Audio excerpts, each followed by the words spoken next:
Terima kasih Anda masih bersama kami di Kompas Petang. Saya Cynthia Rompas. Saudara Barada Richard Eliezer yang juga mantan narapidana pembunuhan Brigadir Yosua kini resmi menikah Sabtu kemarin di Kota Manado, Sulawesi Utara.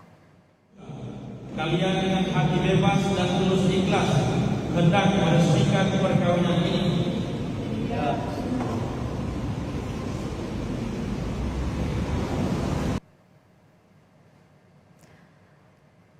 Pria yang lebih dikenal dengan Baradae kini telah menikah dengan pujaan hatinya, Dusya Maria Angeline Kristianto atau Ling Ling di Gereja Katolik Paroki Raja Damai, Tikala Manado.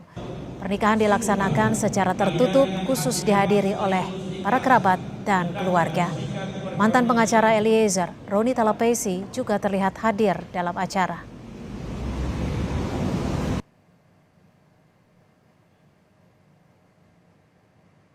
Kita ke informasi lain, Saudara.